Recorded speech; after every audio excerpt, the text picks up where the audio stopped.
तो बच्चों, आज हम जानेंगे बी की फॉर्म्स क्या हैं और बी को कैसे यूज करते हैं, बी को कैसे बेहतर तरीके से यूज करके सेंटेंसेस बनाते हैं। तो सबसे पहले ये जान लेते हैं कि टेंस 3 होते हैं, 3 टेंसेस में यूज होता है। जो भी हम बोलते हैं करते हैं, प्रेजेंट, पास्ट और फ्यूचर, 3 टाइप के टेंस होते हैं। इन्हीं में हम सेंटेंसेस बनाते हैं, प्रेजेंट में, पास्ट में और फ्यूचर में। अब बी की फॉर्म्स भी इन्हीं 3 में से होती हैं, यानी कि प्रेजेंट फॉर्म्स होती हैं और पास्ट फॉर्म्स होती हैं, तीसरा जो है फ्यूचर फॉर्म्स होती हैं। तो प्रेजेंट फॉर्म्स, ये सारा कुछ हम छोटे छोटे सेंटेंसेस जैसे बोलते हैं कि मैं एक टीचर हूँ, मैं एक स्टूडेंट हूँ, मैं एक विद्यार्थी हूँ, इस टाइप के जो भी सेंटेंसेस बोलते हैं, तो इनमें जो हम बोलते हैं, जो बीच में एम आता है और जैसे हूँ एम आता है, ये सारा खेल इसी का है। ये बी ऐसे समझ लीजिए, ये जो है एम इसकी फॉर्म है और ये सब बच्चे हैं इसके। बी मदर है और इसी से ये फॉर्म्स बनी है। एम हो गया, आर हो गया और इज हो गया। ये मैंने उल्टा किस लिए लिखा है अभी आप समझ जाएंगे। ऐसे ही इसकी जो बी की पास्ट वाली फॉर्म्स होती हैं, ये भी दो होती, वाज होता है और वर होता है, ये दूसरा वर्ड हो गया। ऐसे जो फ्यूचर फॉर्म्स होती हैं, तब हम विल लगा के यूज करते हैं और इसको एज इट इज यूज कर लेते हैं, विल बी और शैल बी, ऐसे बात करते हैं। अब हम सिर्फ प्रेजेंट फॉर्म्स इसकी ये जान लेते हैं, इज एम आर होती है और पास्ट वाज वर होती है। इसका बी का साधारण सा मतलब है होना, इसका बी का साधारण सा मतलब है होना। जैसे मैं एक टीचर हूँ, तुम एक विद्यार्थी हो, वह अच्छा इंसान है, इस टाइप से। कल इतवार था, कल रविवार था, कल मंगलवार होगा, कल बुधवार होगा। तो ये सारी फॉर्म्स ये बी की ही हैं और बी ही से बनती हैं और इन्हीं से हम सेंटेंसेस बनाते हैं। अब समझते हैं बी की प्रेजेंट फॉर्म्स के बारे में।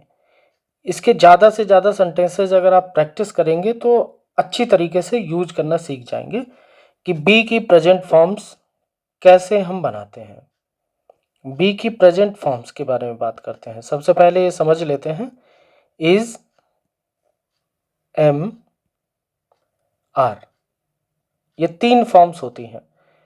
इज अगर सिंगल है, जिसको हम सिंगुलर सब्जेक्ट्स जितने भी होते हैं उनके साथ में यूज होती है,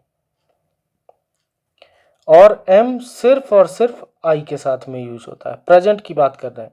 और आर प्लूरल जो सब्जेक्ट्स होते हैं उनके साथ में बात करते हैं। जैसे आई के साथ में हम सबसे पहले एम से सेंटेंसेस बनाएंगे। एम से सेंटेंसेस जो जो आप हो वो सारे सेंटेंसेस आप बना डालो, आप एम का यूज सीख जाओगे।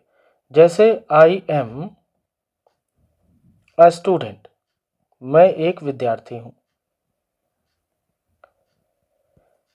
आई am a good boy,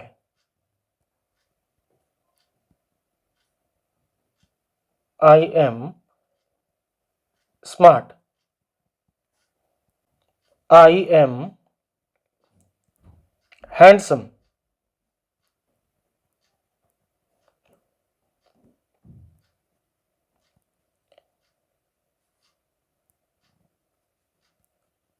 I M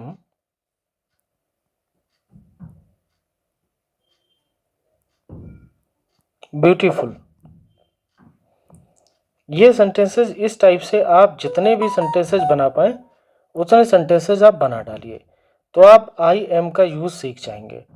तो सिर्फ और सिर्फ प्रेजेंट फॉर्म में आई के साथ ही एम यूज होता है। ऐसे ही अब इज को लेते हैं। इज का मतलब भी है, तो फॉर्म के बारे में हमने बताया था ना कि होना, बी का मतलब है होना, इज का मतलब यहाँ पर है, और यहाँ पर जो एम था हमारा, उसका मतलब क्या था पहले बता चुका हूँ मैं, हूँ, एम हूँ। अब इज के बारे में जानते हैं। अब जो हमारा इज है जैसा कि सिंगुलर के साथ में यूज होता है, जो भी सेंटेंस हम बनाएंगे उनमें अगर है आता है, उनमें अगर है आता है, जो भी सिंगुलर सब्जेक्ट से सेंटेंस बनाएंगे उनमें अगर है आता है, तो इस टाइप के सेंटेंसेस के लिए हम ये यूज करते हैं।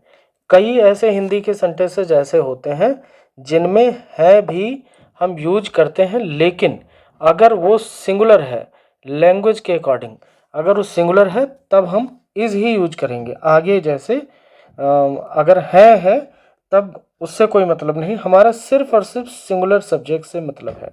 जैसे सबसे पहले जैसे एक सेंटेंस बनाते हैं, मेरा घर लखनऊ में है, माई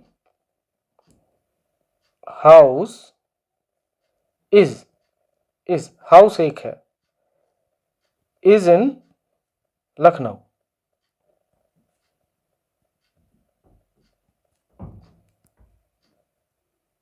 तुम्हारा घर, your house is in Mumbai. ये हमने दो सेंटेंस बनाए, तो इसमें मेरा घर एक घर है, तो इसलिए ये सिंगुलर है और हमने इज लगा दिया। ऐसे ही अगर जैसे हमने बात की थी ना, ये है लगाया हमने, है के लिए हमने इज यूज किया है। अब कई बच्चे है और है से ये मान लेते हैं है का मतलब आर होता है, लेकिन ऐसा नहीं है, इंग्लिश में ऐसा नहीं होता है। जैसे हिंदी हम लैंग्वेज बोलते हैं तो थोड़ा रिस्पेक्ट के साथ है बोलते हैं। जैसे मेरे पिताजी एक टीचर हैं, my father is a teacher. अब यहाँ हिंदी में हम जब सेंटेंस लिखेंगे तो मेरे पिताजी एक अध्यापक हैं, टीचर हैं, तब है लिखेंगे यहाँ पर। लेकिन इस है का मतलब आर ना होके इज ही होगा, क्योंकि मेरे पिताजी सिंगुलर सब्जेक्ट है।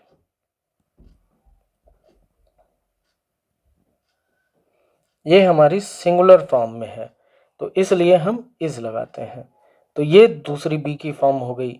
ऐसे ही हम चलते हैं अब आर की तरफ।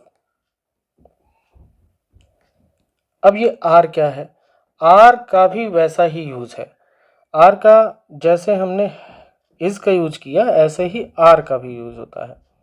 अब आर का यूज कैसे होगा, जैसे अभी बताया था ना है, हिंदी में जनरली है जो सेंटेंसेस जिनमें लगा होता, आर का मतलब वहां पर है ही होता है।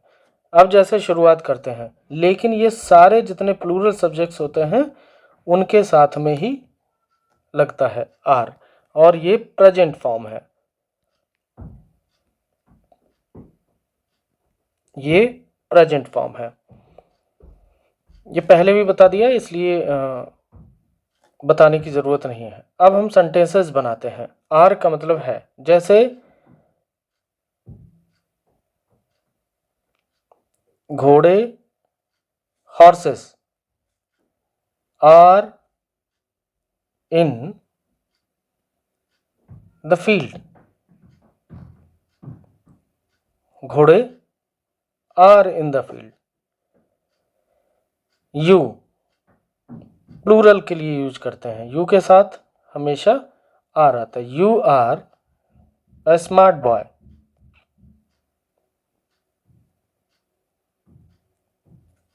ऐसे ही दे आर आउट, वे बाहर हैं। वी आर इन, हम अंदर हैं। इन द हाउस भी कर सकते हैं अगर हमको ये सेंटेंस बनाना है कि हम घर में हैं, we are in the house. ऐसे ही लड़के क्लास में हैं, boys are in the class. Girls are in the playground.